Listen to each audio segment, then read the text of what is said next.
Hello, everyone. This is episode 63 of the Three Body Problem. Just turn them into I'll turn them into 62B.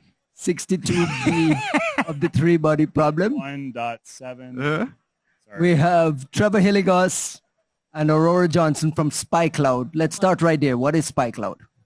SpyCloud is a company that what the fuck is SpyCloud? SpyCloud is a company that does, we collect a lot of data, breach data, phishing data, malware data, all the things that people put on the internet without realizing that they're on the internet. And then we make it available. So if you're interested in finding out who somebody is, you might be able to do that. Also, if your password is breached, you can reset your password. Yeah, we got passwords too. We have passwords. A lot of passwords. Honestly, yeah, I'm joking about that. Like, SpyCloud's fucking phenomenal. Like, I don't... This is not a sponsored episode, but I'm genuinely a fan of like what you can do when that data set actually comes together. Dude, my marketing people are somewhere in Austin right now that they just got so excited out of the blue. Look, man, Juanito, whatever credits due. I like it. It's phenomenal. We just like collecting data. You like collecting data. We all like collecting data, but you guys are getting so Aurora, it was cool to see you join. Like, we got to work together a bit before you joined SpyCloud. It was nice to see, like, you're like, okay, now there's researchers actually leveraging the data yourselves. It's not just sort of that some asshole named Trevor. Just some asshole trying to sell people's passwords. So, no. So what's it like actually spelunking in that data set? It's really fun. A lot of different types of threat actors infect themselves with malware. And that's one of my favorite things to explore. You get some Stealer magic around there? I love Stealer logs. Love Stealer logs. All right. Well, obviously we're,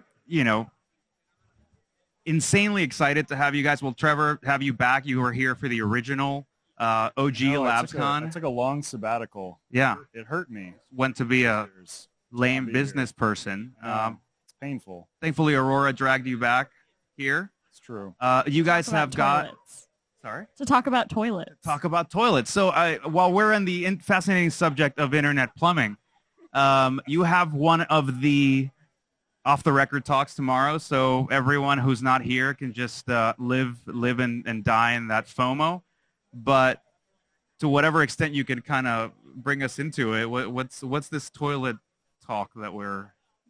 Well, let me give the uneducated answer, and then Aurora can actually give the correct answer. But so internet toilets are Chinese communities, doxing communities. They kind of operate similar, if you squint, to the way that we see like the comm actors working with this kind of like violent sadism and hypersexualized communities. Yeah, so I mean there are definitely some parallels there, but there's some kind of unique things about the sinosphere and especially how they interact with data there.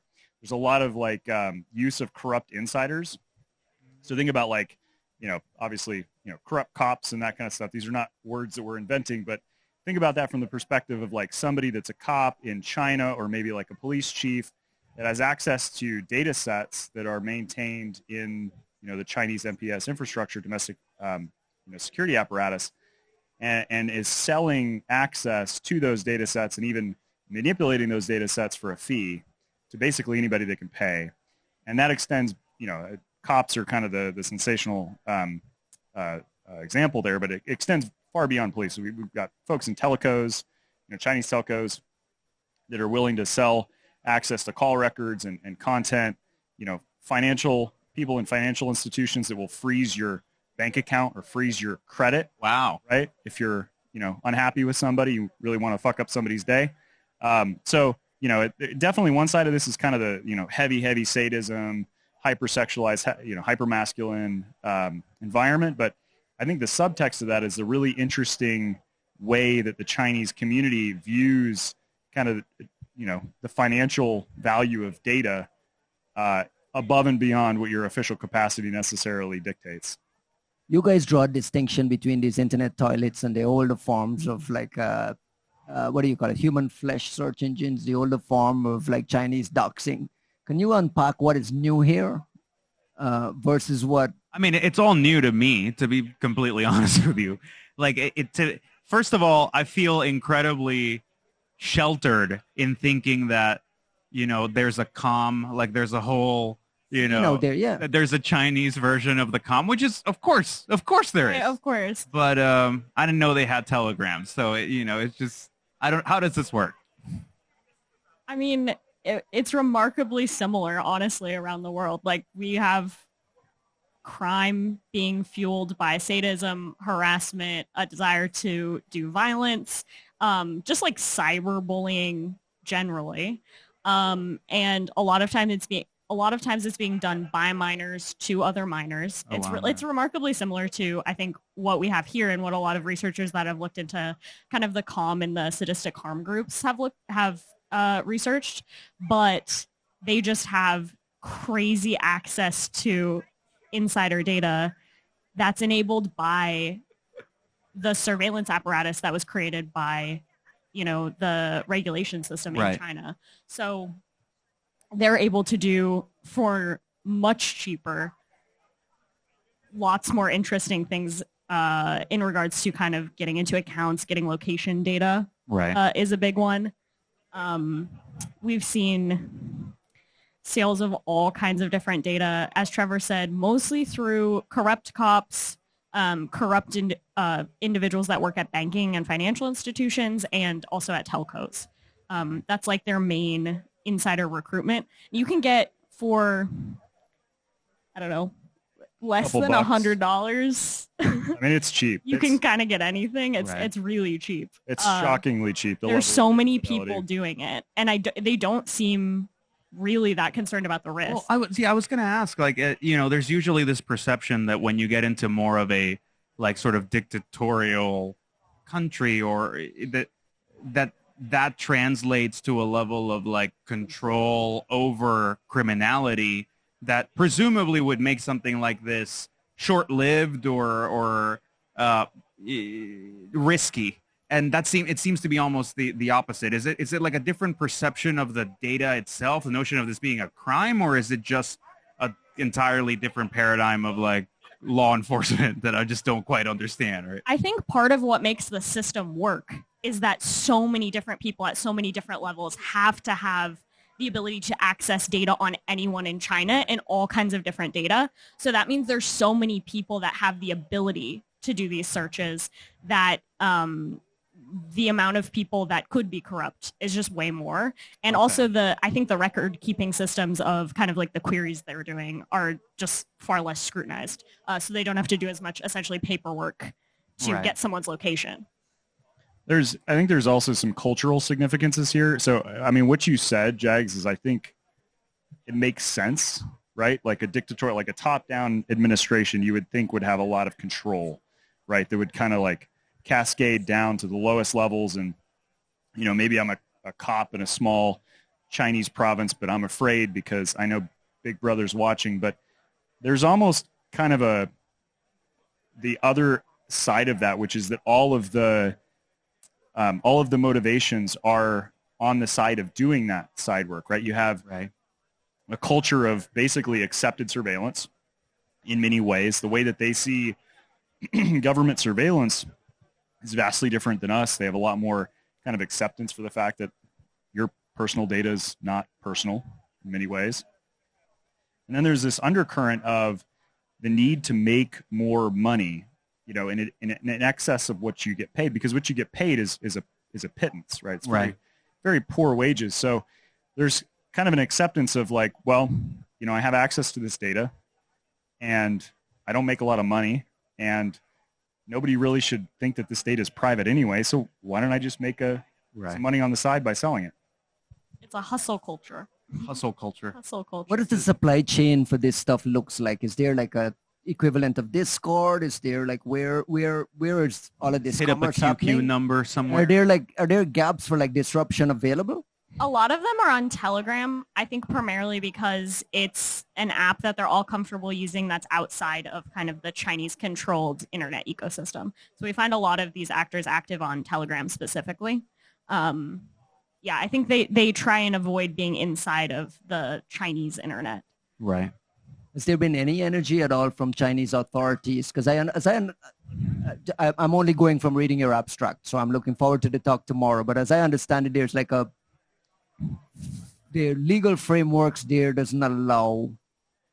How much of this is super illegal in China versus? It's definitely illegal. The question is, are you enforcing those laws? Right. So there are laws in place to block this that are separate from the old human flesh. There are laws. They have. I mean, China has like data protection laws. They're oftentimes not enforced. It's kind of laughable in some ways because it's just so clear that. I mean, is this like a notion of the Chinese enforcing intellectual property? Like, is it like I'm saying, is it equivalent to just like a concept that does not latch on, or it could be? Yeah, that's an interesting way to look at it. I mean, I think it's just so widespread. Like, yeah, it's kind of like enforcing drugs. Cool.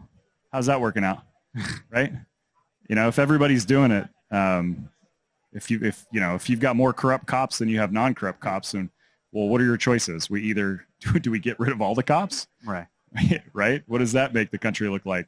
I don't know that it's necessarily that rational of a decision that's being made. Our research certainly has not shown that, but it wouldn't surprise me. Question.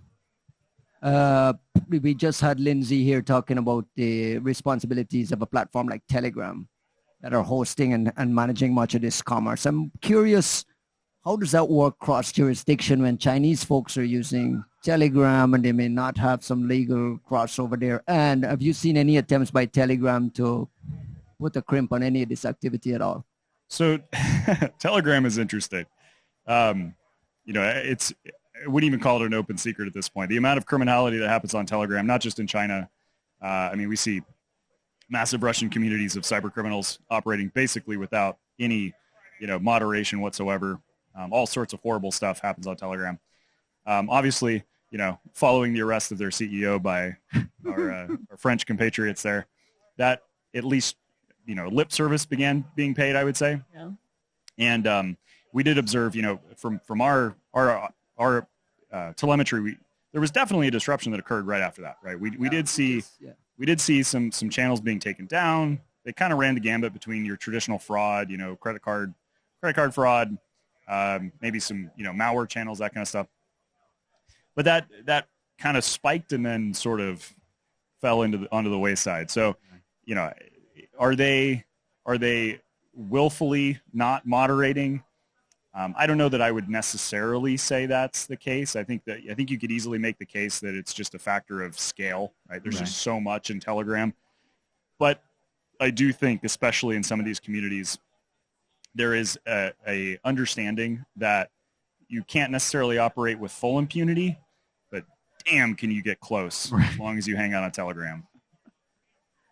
Is there any sort of risk of crossover threat to victims outside of China? Have you seen any evidence of that at all, or this is just limited to what's happened to Chinese victims?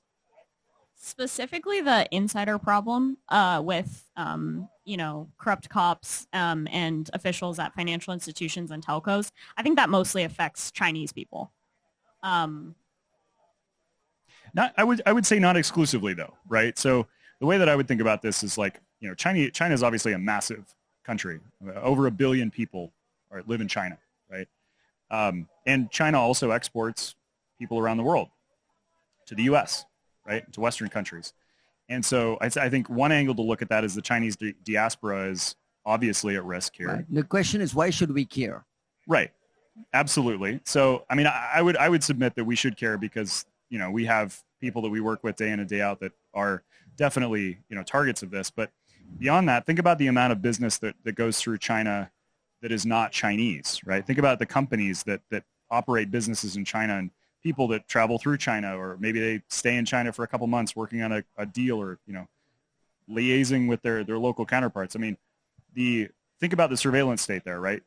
If you've ever gone into China or exited from China, I mean, there's a lot of data that is recorded about you and about your life.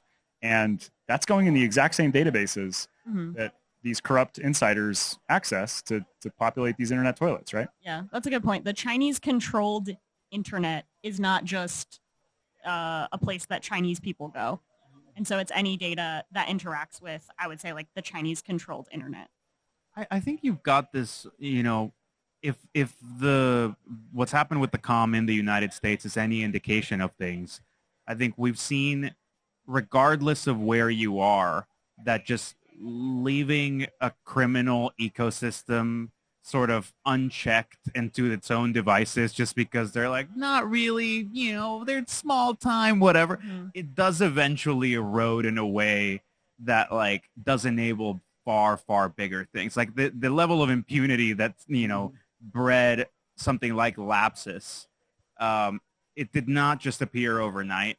And I'm curious, like, in that, again, that's where I come back to this notion of sort of like this strong fascist government where you go, at what point do these dudes just like the Chinese that decided that like, oh, this shit's just not happening? You could barely put a photo of Winnie the Pooh online without getting into trouble. Winnie the Pooh's done some objectionable things.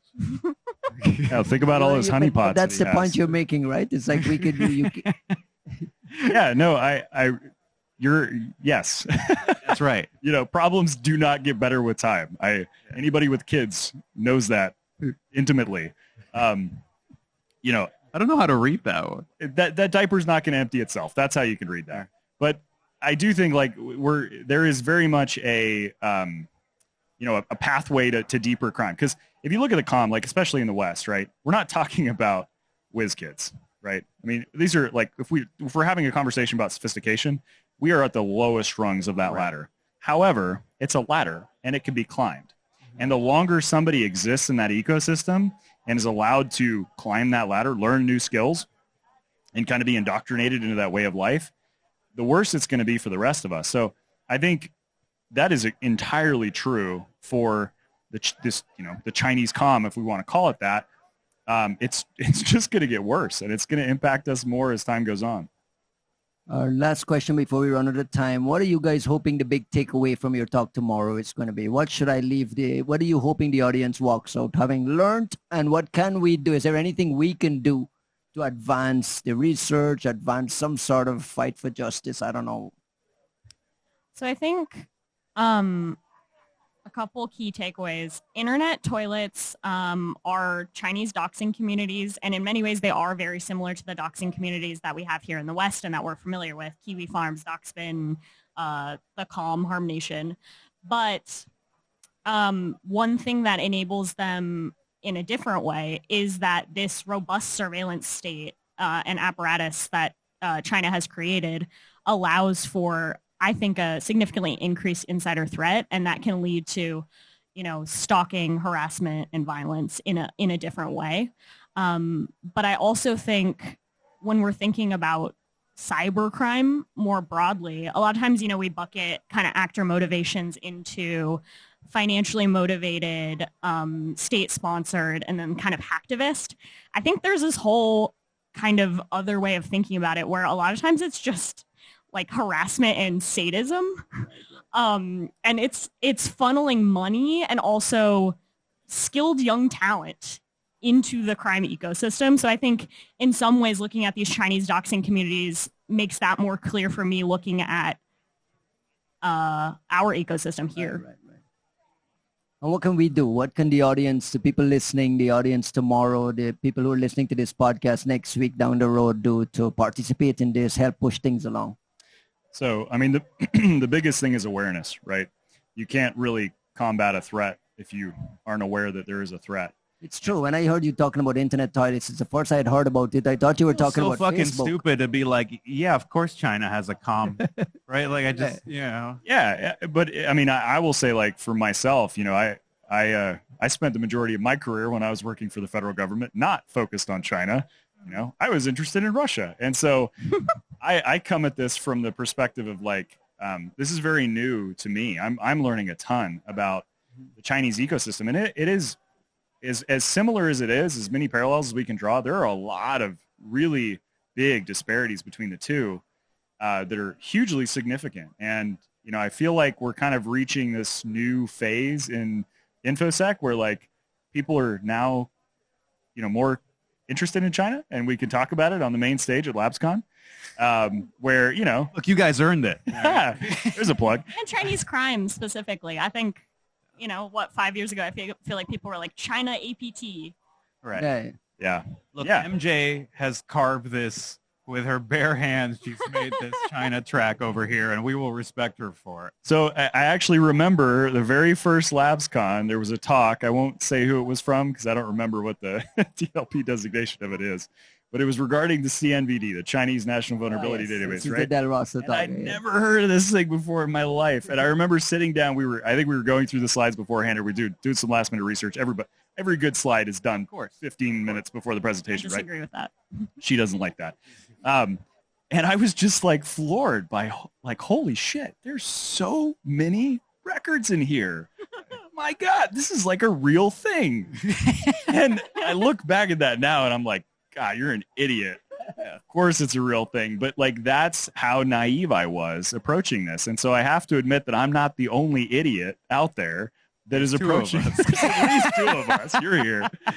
So I'm not the only idiot that's approaching this from a naive angle. So I do think, like, if you're listening to this and this is news to you, like, look into it a little bit. Right. It's not going to hurt you to learn a little bit about something that I think is going to impact us even more in the future. It brings a new enthusiasm to it when newcomers come in and share, because a lot of the times if you're deep in the weeds of it, it becomes kind of monotonous and boring, and getting a fresh set of eyes with a fresh set of ears adds to it. So maybe the audience can pick up the mantle and go fight crime. Ryan, that's a very nice way to say that I'm not the researcher here. Aurora is. Or at least new slang. There's a lot of fun Chinese internet toilet slang in our talk. I mean, look, just the idea of a Chinese internet toilet is it feels like a new sentence. There's going to be a lot of puns tomorrow, man. I'm excited that you let me come here and talk about internet toilets. I've wanted to talk about internet toilets for a while, and I'm excited. There will be no toilet gap. We will address Chinese internet. How many times will we have to flush them, do you think? There we go. 10, 15? Jokes. Aurora Johnson and Trevor Hilligoss from SpyCloud. Thank you guys for your work, and thank you for coming and sharing it with us. And more importantly, thank you for coming on the show. Come back anytime. Hey, thanks for having us. Appreciate it. Thank you.